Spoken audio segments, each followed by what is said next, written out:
ሄሉሻና ናት እንግዲህ የቀሩበት ምክንያት ዛሬ አብረን እናያለን ይመስላችሁ። እንዴት ናችሁ ፋሚሊ? ዛሬ አዲስ ነገር እንደስላላችሁ ጥሩት እያልኩኝ ነው። ኢትዮጵያ ከተመለስኩ ድፍን 3 ሳምንቴ ነው። ስራ እየፈለኩኝ ነው። ዛሬ እንግዲህ አዲስ ነገር አለ እና እንግዲህ እነ ሄሉሻ ከዩቱብ ላይ ከጠፉ 3 ሳምንት እየሆናቸው ነው። ናቲም እንግዲህ ከኢትዮጵያ ከወጣ 3 ሳምንቱ ነው። ሶ ምንድነው ለምንድነው የጠፋው? እንዴት ነው ወዴት ነው የሚለው እንግዲህ ናቲ ከሌለ በቃ እኔ አልሰራም ብቻዬን ብላ ጠፍታ ነው አይደለ ሄሉሻ? ወላ ምንድነው ነገሩ ትላላችሁ? አሰላሙ አለይኩም ወራህመቱላሂ ወበረካቱሁ። ውድና የተከበራችሁ የቻናል ቤተሰቦች እንዴት ናችሁ? ደህና ናችሁ ወይ? እኔ ያለው አልሐምዱሊላህ። ለቻናል አዲስ ከሆናችሁ ላይክ፣ ሼር፣ ሰብ እያደረጋችሁ አበረታቱኝ። ከጎን የሆናችሁ ለምታበረታቱኝ ውድ ሀገር ልጆች ከልብ ነው የማመሰግነው። እንግዲህ ዛሬ አብረን ፈታ እንላለን ትላላችሁ። እንዴት ነው ትላላችሁ? እና ሄሉሻ ቀርተዋል። ብዙ ተመልካቾች፣ ብዙ ወዳጆቻቸው በጭንቀት ላይ እያሰባችሁ እንደሆነ አልጠራጠርም። ሁላችንም ምንድነው ወደ ሰው እንላል። ግን ደህንነታቸው እናቴ እንኳ ዩቱብ ላይ ባይመጣም ሄሉሻ ደግሞ ያው የወንድሟን ሸር ስታደርግ እናያታለን። እንግዲህ ያልመጣችበትን ምክንያት ያው ቪዲዮ ትሰራለች ብዬ አስባለሁ። ዛሬ ናቲ በለቀቀው ቪዲዮ ላይ ቲክቶክ ላይ እሷም እጽፋለች ማለት ነው። ስለዚህ ናቲም እንግዲህ እስከ ዛሬ ኢሮፕ እንደገባ ስራ ወዲያው ላይ አይገኝም። እንደነገራችሁም ኢሮፕ ላይ እንደተመጣ ቶሎ ስራ የሚገኝ ይመስላችኋል እንደ እያለ ነበር። ገና ዛሬ ስራ ሊጀምር እንግዲህ የስራውም እንግዲህ ምንድነው ስራው ድራይቨር ነው። ለመጀመሪያ ጊዜ ነው ሞተሯን እንግዲህ እየተለማመርኩ እና ናቲሻ እንግዲህ ስራውን ሀ ብሎ እየጀመረ ነው ማለት ነው። ሁሉም ነገር ለመጀመሪያ ጊዜ እንኳን ሰው ሀገር ላይ ሀገራችን ብንሆን ስራን እንደ አዲስ ስንጀምር ይከብዳል። ግን ደግሞ የተለማመድኩኝ እንደመመጣ ተስፋ አድርጋለሁ ብሏልና እንደተመለከታችሁት ነው እንግዲህ ያለውን ሙከራ ማለት ነው። ያው ስደት ላይ ብዙ መከራዎች፣ ብዙ ስቃዮች አሳልፈን ነው ብር የምናገኘው። እሱ ደግሞ እንግዲህ ያው 2 አመት ቆይቶ ወደ ሀገር ገብቶ ነበር። ያንም እንግዲህ ያው ዘና ፈታ ብሎ አንዳንድ ነገሮችን አስተካክሎ ሄዶበት መጥቶበት ብር ጨርሶ ነው የሚሆነው። አሁን ላይ ደግሞ ድጋሚ ለመስራት እንትን ብሏል። እንዲሁም ብሎ ያው መኖሪያ ፍቃድ ስላለው ነው ደርሶ የመመለስ እድል ያለው። ብዙዎቻችን ደግሞ እንግዲህ እዚህ ሀገር ላይ መጥተን በህጋዊ መጥተን አለመቻችልን ሲል እቃማችንን አበላሽተን ወደ ሀገር ቤተሰብ ናፍቀን ቤተሰብ ቢሞት የሆነ ነገር ቢፈጠር በብዙ አስቸጋሪ ሁኔታዎች ላይ ብንሆን እንኳን አገር የመግባት እድል የለንም። ከገባን ደግሞ ተመልሰን አመጣን በማለት ብዙዎች ቤተሰብ እየናፈቀ የሚፈልገውን ነገር ርቆ የሚኖር ሰው አለና እንግዲህ ያው ለየት የሚያደርገው ነገር ቢኖር አሜሪካ ላይ እንደ ሌላው ሀገር ቃማ ሳይኖራችሁ በብዛት የመኖር እድሉ አይኖርም። ሌላ ቦታ ግን እንግዲህ ያለ መኖሪያ ፍቃድ ገብቶ በባህርም ይሁን በምንም እየተኖረ ነው። ተጠፍቶም ይኖራል። ከዛ አንጻር እንግዲህ ያው ጥንቃቄ አድርገው ይሰራሉ ብዬ አስባለሁ። ሄሉሻ ያው ናቲ ከሌለ ብቻዬን አልሰራም በማለት ነው መሰለኝ እንግዲህ 3 ሳምንት ሙሉ የሉም ማለት ነው ከዩቲዩብ ላይ። እኔ ግን ያመንኩት ናቲ ቢሄድም እንኳን ያው ሌላ ሰው ጋር ባትቀጥልም ወንዶች ጋር እንደማትቀጥል ሁላችንም እናምናለን፣ ወንድሟ ካልሆነ በስተቀር።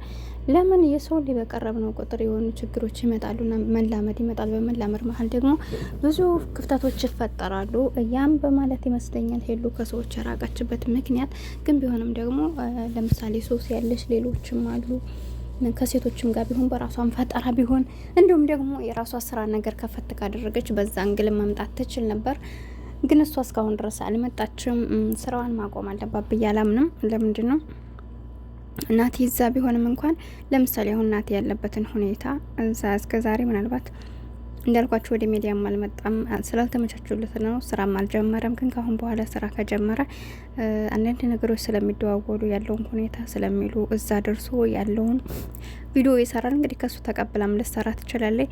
በሱና በሷ መካከል ደግሞ የሚያስተካክሉን ነገር ካላቸው እየተቀባበሉ ተራርቀውም ቢሆን ይሰራሉ ብዬ አስባለሁ። እንግዲህ እንደዛ ካልሆነ ይከብዳል።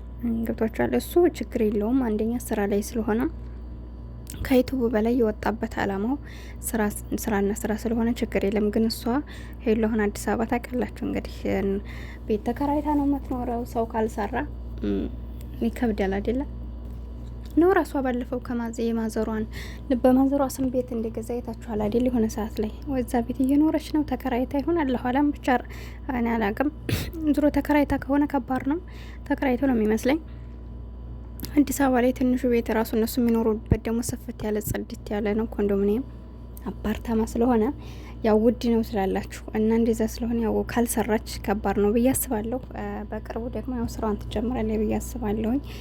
እና ዙሮ መስራት ያስከብራል። እንኳን ተለያይታችሁና ማለት ነው ባላችሁ ከጎናችሁ ቢሆን ራሱ አሁን ላይ ምን ብዙ ሰዎች ምን ይላሉ መሰላችሁ? እኔ ቁጭ ብዬ ካልበላሁኝ ባል እየሰራ ምናምን መስራት ያስከብራል። ገባችሁ? በእርግጥ ኑሮት ከቤት መቤት አድርጎን ቢያኖር ደስ ይለናል። ግን ቢሆንም ደግሞ መስራትም አይምሯችን ፍሬ ይሆናል ከሰው መጠበቅን። አሁን ለምሳሌ ባል እየሰራ ከቤት የቤት መቤት ከሆንኩኝ እኔ እንደምፈልገው ላይሆን ይችላል ቤት አያያዜ። ገብቷችሁ ወላዲያ እሱ ሁልጊዜ መጠየቅ አሁን ባል ለቤት አስቤዛ ብሎ ይሰጣችኋል ብር፣ ግን ደግሞ እሱ የሰጠው በቂ ላይሆን ይችላል። እንደገና ደግሞ እናንተ ቢያንስ የእናንተ ቤተሰብ ይመጣል ወይ ቤተሰብ ልትጠይቁ ጓደኛ ልትጠይቁ የመሄድ እቅድ ይኖራችኋልና ስራ ካላችሁ ከእሱ አጠብቁም ለመጠየቅም አትሳቀቁም። ገባችሁ አይደል? እንዲሁም ከቤተሰብ ጋር የሚሆን ከጓደኛ ጋር ትቆራረጣላችሁ። ለምንድን ነው ባዷችሁን ከሰው ቤት መሄድ አትችሉም? ከባጃጅ ጀምሮ ማለት ነውና ትራንስፖርት ያስፈልጋል። እንዲሁም ደግሞ የሀብታም ሚስት ሆናችሁ እናንተ በባዶ እግራችሁ መሄድም የለባችሁም። ገባችሁ? ከዛ አንጻር ያው ትንሽ ይደብራችኋል። ምን ሀብታም ቢሆን ምን ገንዘብ ቢኖረው ወንድ ላይ ገንዘብ ሲጠይቋቸው አይወዱም። ገባችሁ አይደል? ከዛ አንጻር ግን የራሳችን የሆነ ነገር ካለችና ባላችን ለቤት አስቤዛ ካሟላ እኛ በጎን ስራ ካለና እንደዚህ ጓደኛ ጋር ስንሄድ በራሳችን እንሸፍናለን። እንዲሁም አንዳንድ ነገሮች ለራሳችን ሴት ነን ያስፈልገናል። ብዙ ነገር ሴት ላይ ስትሆኑ ያው ታውቃላችሁ፣ እኛ ብዙ ነገሮች ያስፈልጉናል። መገገጥ ያስፈልገናል። እንዲሁም የተለያዩ ነገሮች እንደ ወንድ በውሃ ብቻ ታጥበን አይደለም፣ ያው ብዙ አይነት ነገሮች ያስፈልጉናል። እሱን ለመቻል ሴት ላይ ስራ ቢኖራት የተመረጠ ነው። ገብቷችኋል? እዚህ ሀገር ላይ ስንኖር እንግዲህ ያው ብዙዎቻችን ቤትም ሆነ ምናምን ሰርተን ለእጃችን ምንም ነገር ሳይኖረን እንዳልኳቸው ከባል ላይ እንወርቃለን። ባል ደግሞ በተለያዩ ነገሮች ገንዘብ በጠየቅነው ቁጥር ጫና ይበዛብናል፣ እንበሳጫለን። እንደገና ስደትን እንመርጣለን። ይሄ ሁሉ እንዳይሆን ግን እናንተ አረብ ሀገር ላይ ስንኖር ቤት እንኳ ብንሰራ የሆነ እቃችንን አሟልተን ትንሽዬም ብትሆን ገቢ ሊኖረን ይገባል። የሆነ ኮንቴነር ከበራችን ከቤታችን ጎን መስራት አለብን። በቃ እንዳልኳችሁ ለትንሽ ለእንቅስቃሴ ለባጃጅ ራሱ መኮንና ገቢ ራሳችን መኖር አለበት። እዛች እየሰራና እሱን ከመጠየቅ እናርፋለን። ሌላውን ያሟላና መስራትን አትጥሉላችሁ ፈልጋለሁ። መስራት ያስከብራል፣ መስራት ያኮራል። እና ሄሉሻ ደግሞ አሁን ለጊዜው ካልሰራይ ችግር ስለሆነ ዩቲዩብን ብሰራ ብዬ አስባለሁኝ። ትመጣለች ብዬ ነው ማምነው።